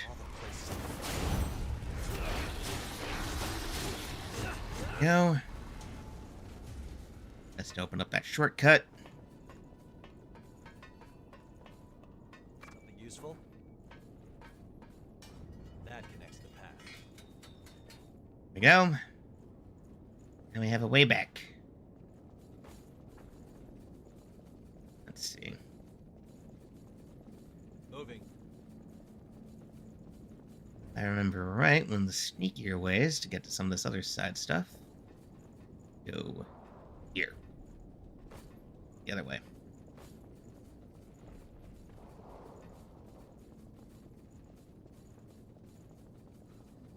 Excellent job.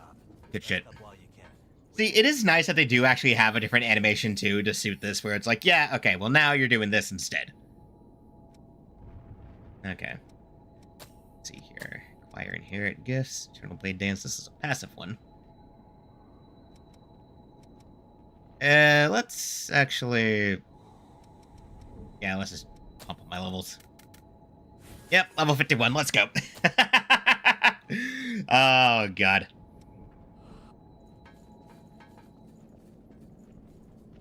Okay. Then pull this around by...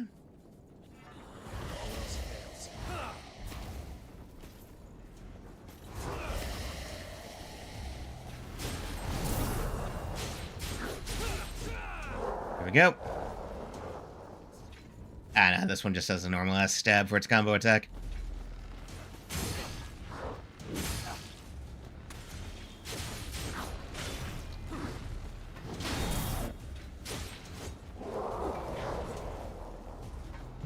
Oh yeah, oh yeah, no, Crow definitely. Yeah, no, I do remember reading about that actually. Like, I do think they had planned it like with Crow and Destiny 2, where I think they had it as an idea like way sooner to have Uldren Sov become a Guardian, but they couldn't really fit it into like 1, I think, or earlier into the game. So then they found a way to implement that into Destiny 2 with the whole like expansion / episode structure of things. That's kind of how that happened. Oh wait, hold on a second. We already have the key for this shit. Ha! Watch out for an ambush. Okay. Open that up next, but obviously explore the rest of the zone. Oh, wait, this just loops back around. Wait a second, that just makes us loop around. Hold on, I'm stupid.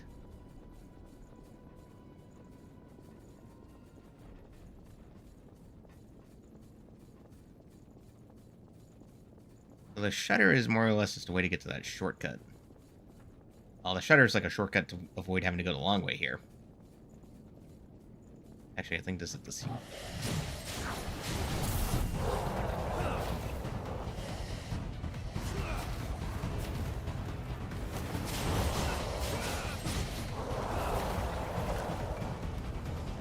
Facing cartridge. Very funny that they... Gotcha, bitch!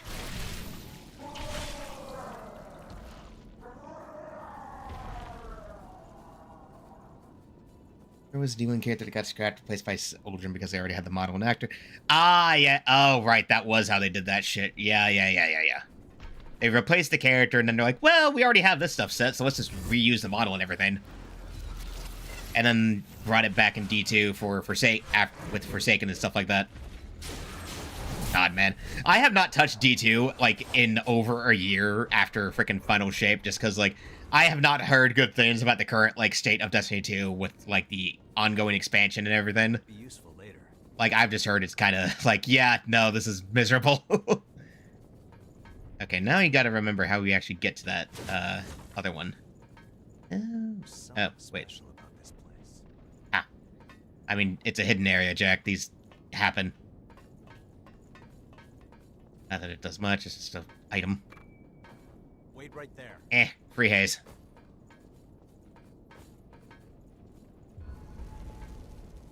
Okay, now if I remember how we actually get to that freaking down zone, I think we gotta, like... Bad footing here. No. I know there's a spot you can drop down to that leads to that path. Just trying to remember where it actually is. Aha! What's this? Right here. There we go.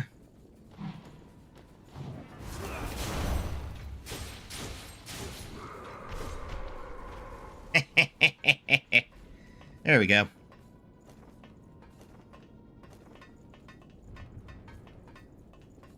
Give me that.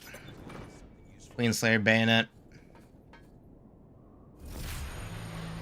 There we go. I know there's a Night Fane veil that you can find in this spot. I'm just trying to remember where the hell it actually is. Okay, anyway. Go through here. Wait, no. Oh, wait, yep. Go back through here. Through the rest spot. The shutter key is next. I'm gonna feel annoyed if I don't actually map out this segment. Hold on a second. I need to find the missile here. I'm gonna be annoyed if I don't get it. Be careful climbing. Let's see. Oh, right. I think, yeah. You gotta go down that ladder, I do believe. Wait, no, that's just the way we came.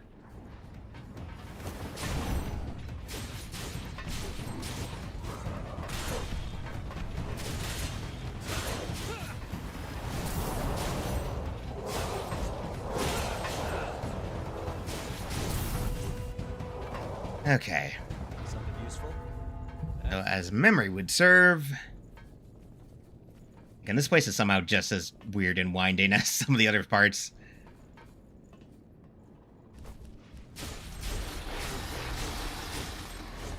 And there we go. That went surprisingly well.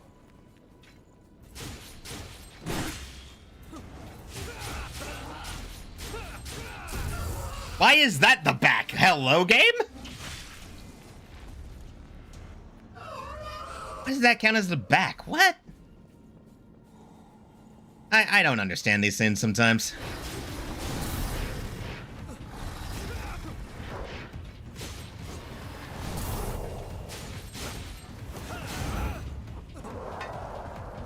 Vent. Okay, so it's there. Oh, right. I think there's a way across.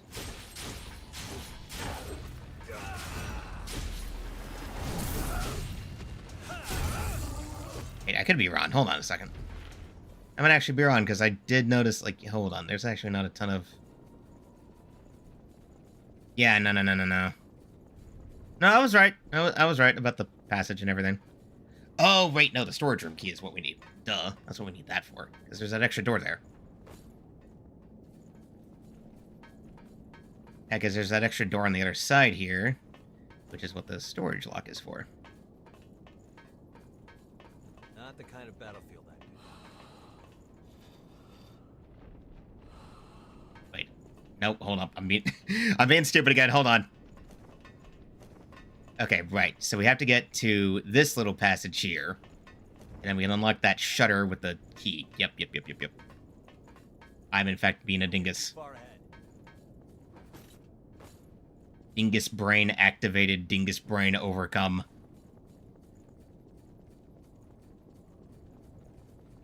Yep. Just go down right here. Do you think there's something to be found across here? Yep. Good old crystal. And then... Not welded shut, so we can use a key to get in. Yep. Let me just open this. And that will also map us out.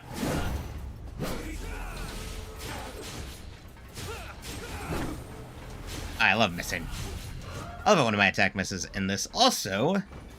That's just a Queenslayer, however. God damn it. Where's that fucking... Whatever. Let me drop down through here. Get to this passage. Right. And this is what leads us into that upper part right here. Good shit. Something useful? Some queen steel.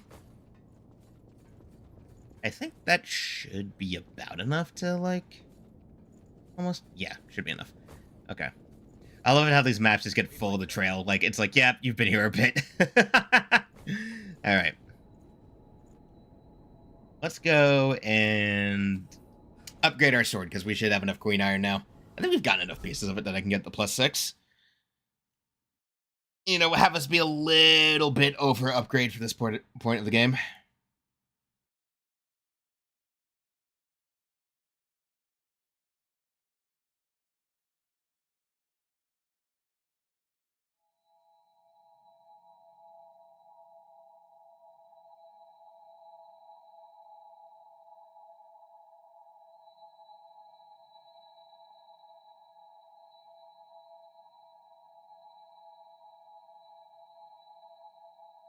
Okay, let's see here.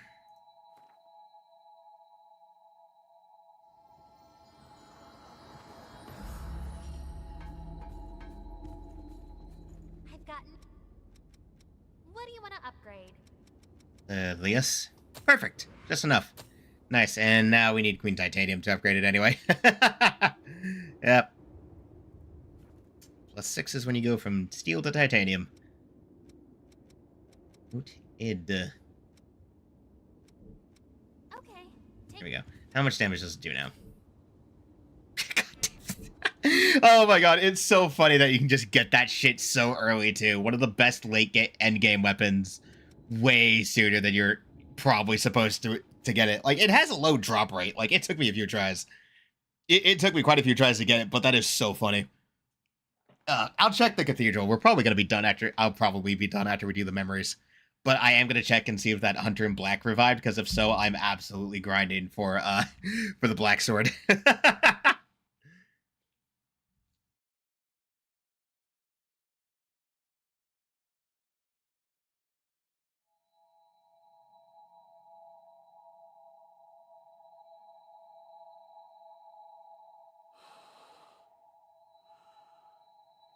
Okay. Well, it does its thing. Alright. Now we can make progress.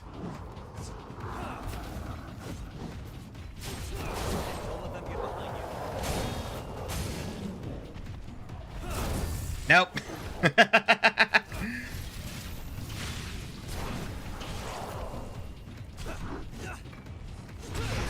Wow, I just had to eat that entire thing. Goddamn.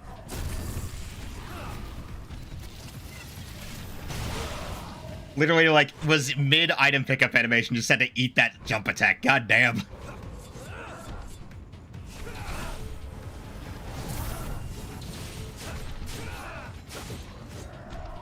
Bam. I really should, God damn it. Okay. You know what? I'm like, wait, I should just dropped everything I could into some more levels. I'll do that at the next missile. This is a little tight. We'll do that at the next missile before the Queen's Night. Screw it. Oh, God, I'm gonna have to just sell the excess weapons. Those white thorns were a mass attack by the Queen. No walls could stop them. Okay. Save that. Bam. We just level up. Our objective is the Queen. Avoid unnecessary fights. Extract the monster dangerous. I mean, hey, we can at least get some missile out of it, you know? I mean, Ichor. Missile's the other thing. What am I talking about?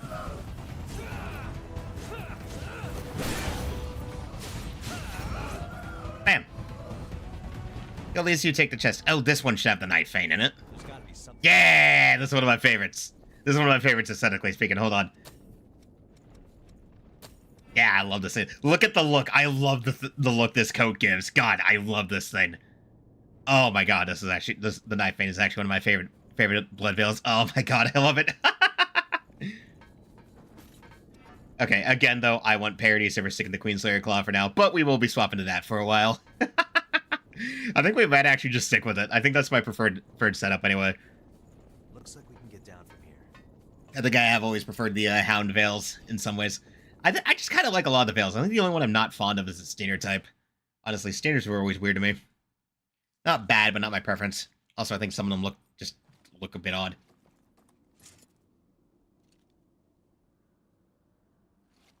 Anyway, time for the boss that absolutely feels like it should have been it was going to be a tutorial boss. He's got a cool design, but it's very simple, and his moveset is actually pretty easy to deal with.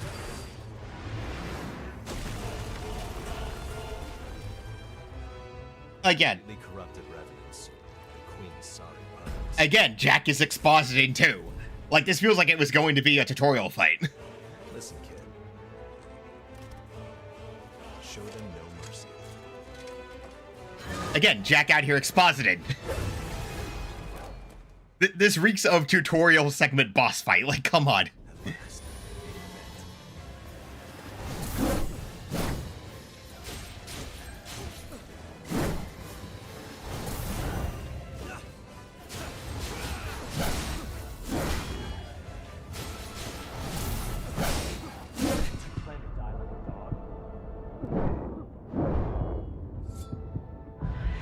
Yeah, no, waifu first. Nah, waifu first.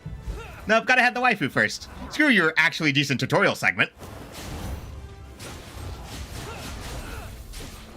Oh, wow, we are chewing through this guy. Alright, phase transition invulnerability because this game is bullshit.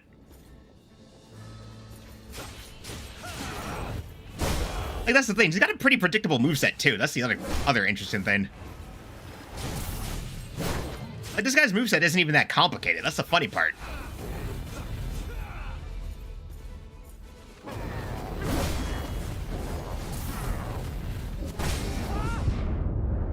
I should have remembered that.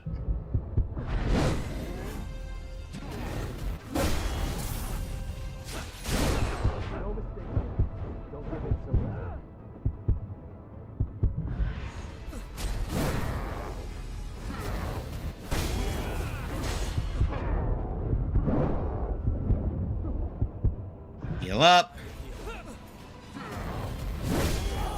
Oh, wow, the range on that.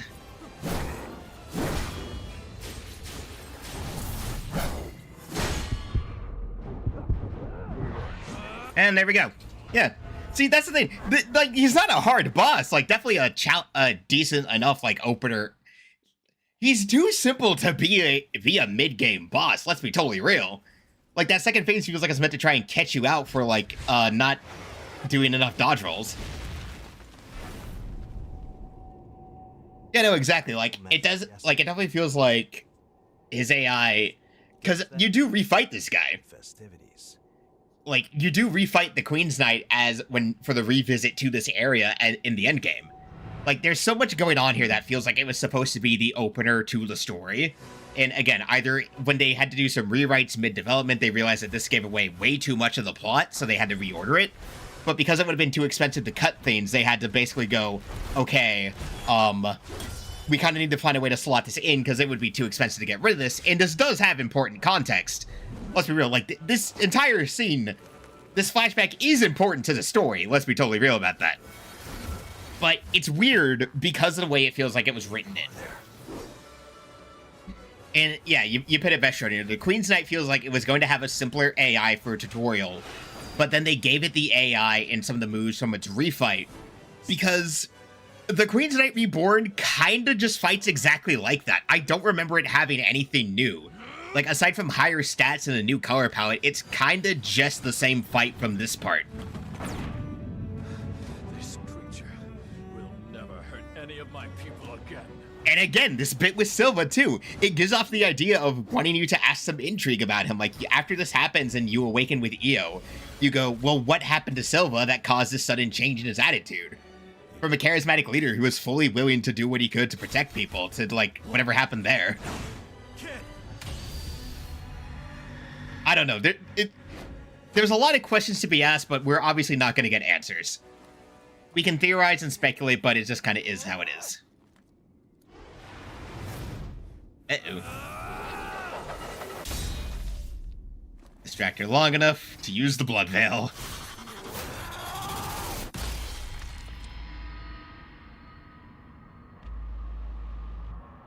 Which, now, do remember, blood veils consume the blood and then feed it to you through the tubes of the mask. So, this is like getting an absolutely massive shot of the Queen's blood straight to your system.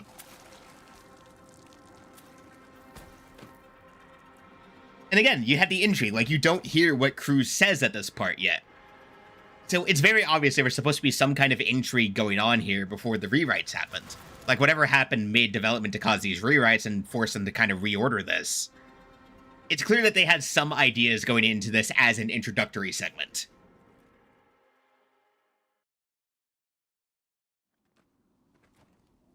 Well done.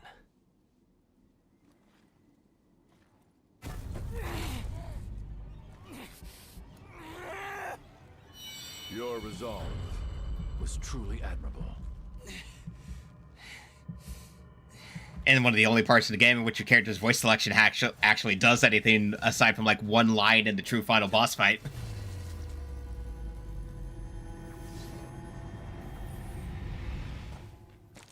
And there was the fact that if you remember, like, one of the original trailers for the game too, like, they heavily foreshadow that the player and Jack have some kind of connection, since they have, like, a variant of the scene of, like, Jack stabbing the protagonist on this cliffside and then them falling in as they disperse.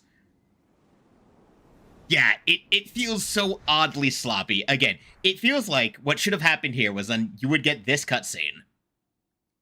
Like, you would have this fall, and then the cutscene would transition to the player reawakening in the other part of the city with EO to then get that segment where you're in the weakened state to awaken the Bloodspring. So that's why it feels weird that this part is placed where it is. Because I do agree, like I was saying earlier, it feels like they took this segment, rearranged it from like a tutorial section of like getting you introduced, you make your character, you get acquainted with some of the mechanics, and then you get like a tutorial zone that's meant to get you acquainted with fighting enemies, using gifts, all this other stuff, and then having you go through the tutorial fight with the Queen's Knight, you win, unlike some other Souls where they make you lose against the first boss on purpose. But then, like... Because, again, Jack's dialogue, he's very clearly expositing. Like, he's very clearly giving what is supposed to be expository dialogue to give you an idea of what's going on, right? It's very obvious that it's like, yeah, Jack's dialogue is exposition. It's giving you an idea of something that would then be later expanded on with Louis. Also, fun fact, the Queenslayer Vestiges logo is a stylized way of spelling Vayne. You can see the V, the E, the I, and the N. So it definitely feels like you can definitely tell that there was some rewrites that happened. They had to change things up mid-development. It's not clear how or why. Frenzied Fire. Oh, right, this one's actually pretty good. Final Journey. This one is actually the key to some pretty busted builds, as I remember. And then Cleansing Light's pretty good. But yeah, no, it's very strange in terms of just the way things are arranged and how they got moved. It's very clear that we had to move around stuff mid-development, and we couldn't exactly just reorder things as we wanted to. Anyway, also we have my 3 core skills, because Queenslayer is really good for physical shit. Actually, hold on. I'm gonna reorder that. So all my attack stuff is on the first go with the face buttons. Then we put our buffs down here.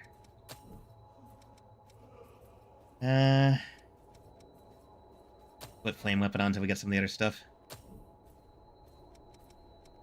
Oh, right, I still need to master one-handed thing. Wait, can I just master that? Do I have the things for that?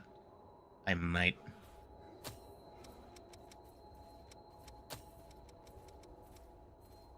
No, shit. Yeah, no, that is the thing, too, actually. Like, Bloodborne doesn't... Like, you don't actually have to die. Like, I've done that the last few times when I start Bloodborne, where I don't actually, just let myself die to go to the dream. I'll actually, I'll actually just go there on my own. So it is kind of a weird thing, where it's like, yeah, no, you can... It's entirely possible if you're good enough to do Bloodborne without dying a single time. Like, the game doesn't force you to die.